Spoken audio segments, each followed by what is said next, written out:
예수께서 여리고로 들어가 지나가시더라. 삭개오라 이름하는 자가 있으니 세리장이요 또한 부자라. 그가 예수께서 어떠한 사람인가 하여 보고자 하되 키가 작고 사람이 많아 할 수 없어 앞으로 달려가서 보기 위하여 돌 무화과 나무에 올라가니 이는 예수께서 그리로 지나가시게 되밀어라. 예수께서 그곳에 이르사 쳐다보시고 이르시되 삭개오야 속히 내려오라. 내가 오늘 내 집에 유하여야 하겠다 하시니. 반갑습니다. 한 주간 잘 지내셨나요? 오늘 우리는 함께 여리고의 세리장이었던 삭개오에 대한 이야기를 한번 나눠보려 합니다. 당시 여리고는 지리적으로 매우 중요한 도시였습니다. 예루살렘으로 들어가려면 반드시 이 도시를 거쳐야 했고 또 요단 동편의 지역들로 가기 위해서 통과해야 되는 관문의 역할을 하기도 했죠. 당연히 이곳은 군사적으로도 요충지였을 겁니다. 뿐만 아니라 이 여리고는 경제적으로도 부유했습니다.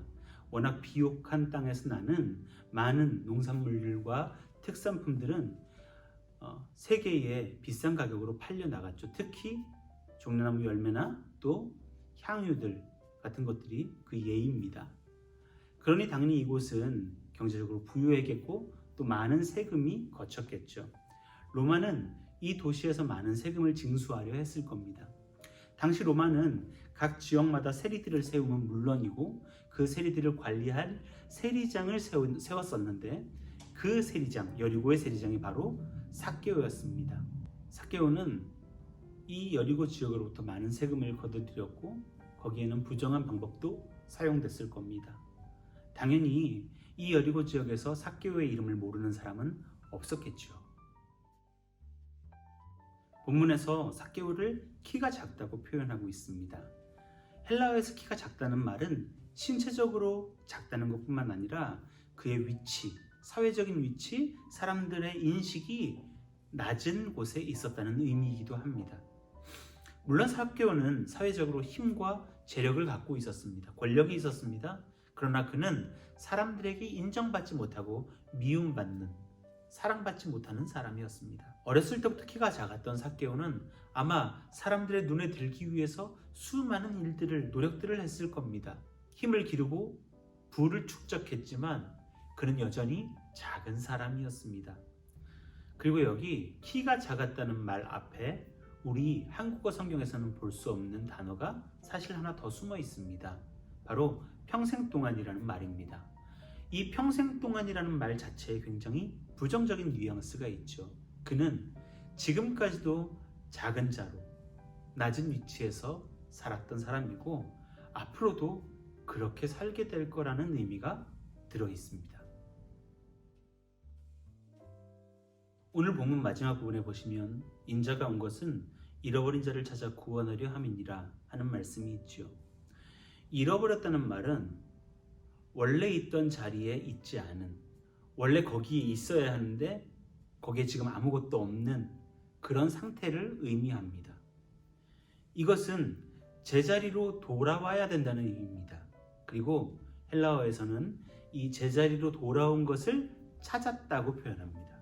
오늘 예수님은 그 잃어버린 것이 제자리로 돌아온 상태를 구원받은 것으로 말씀하고 계십니다.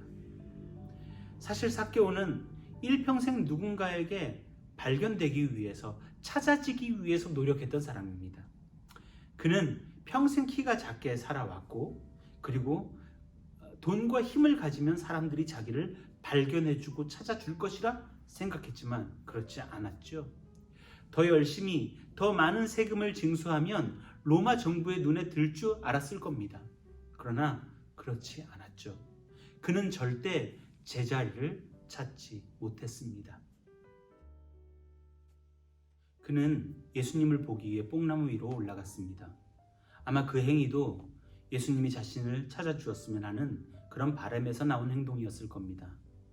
그는 미처 알지 못했지만 이 행동은 그가 지금까지 했던 모든 노력보다 더 아름답고 가치 있는 노력이었습니다. 당시 사람들의 생각에 삭개오야말로 지옥에 떨어져야 될 사람입니다. 그는 아마 성전 근처에도 가지 못했을 거예요. 스스로 생각하기로도 나는 구원받을 만한 존재가 아니라고 생각했을 겁니다. 그러나 예수님이 오늘 그에게 찾아오셨습니다. 도저히 제자리로 돌아갈 수 없었던, 완전히 잃어버린 것 같이 되었던 그의 인생에 평생 동안 작은 자로 사람들의 눈밖에 나서 그렇게 살아가던 이 삭개오에게 예수님이 찾아오셨습니다. 여러분, 성경의 고유한 개념에 의하면 하나님이 계신 곳이 성전입니다. 지금 죄인인 삭개오의 집에 하나님이신 예수님이 거하셨습니다. 성전 근처에도 얼씬 못하던 그에게, 완전히 잃어버린 것 같은 그 삭개오의 인생을 예수님이 찾아오셔서 그곳을 성전 삼으신 것입니다. 많은 사람들은 우리를 포함해서 제자리에 돌아가기 위해서, 사람들의 눈에 들기 위해, 가치가 인정받아지기 위해서 많은 노력을 하면서 살아가죠. 삭개오만큼은 아니더라도 우리는 내 존재를 드러내는데 여념이 없습니다. 어떤 사람은 힘으로, 어떤 사람은 외모로, 어떤 사람은 지식으로 자신을 드러내려고 부단히 노력합니다. 그러나 제가 몇 번 이런 얘기를 한 적이 있지만 우리는 다 그 채워질 수 없는 빈자리, 인생의 구멍을 안고 살아갑니다. 아무리 노력을 해도 삶이 제자리로 돌아오는 것은 아니라는 거죠. 여기에서부터 인생의 고통이 시작됩니다. 어떻게든 채우려 하지만 채워지지 않는 빈자리 때문에 말이죠. 그러나 오늘 예수님은 그 채워지지 않는 빈자리를 가진 인생들에게 찾아오십니다. 찾아오실 뿐만 아니라 그 집에 거하심으로 그 집을 성전으로 만드십니다. 인생에 채워지지 않아서, 누군가에게 발견되지 않아서 제자리로 돌아올 수가 없어서 고통스러우십니까? 오늘 예수님이 우리의 삶 속에 계시는 것을 잊지 마십시오. 내가 오늘 너의 집에 유하여야 하겠다 하시는 그 예수님이 오늘 우리에게도 말씀하고 계십니다.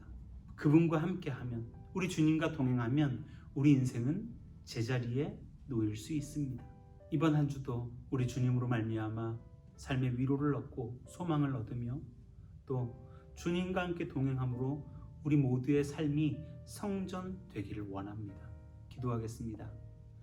연약한 우리의 인생 가운데 찾아오셔서 우리의 삶을 성전으로 만드시고 그 안에 생명과 기쁨이 넘치게 하시니 주님 감사드립니다. 허무한 우리 인생 속에 모두가 제자리를 잡기 위해서 노력하고 그렇게 살고 있는, 하지만 채워지지 않아서 고통하고 있는 우리 모든 인생들 가운데 주님 함께하여 주시고 주의 은혜로 채워 주시옵소서. 예수님의 이름으로 기도합니다. 아멘.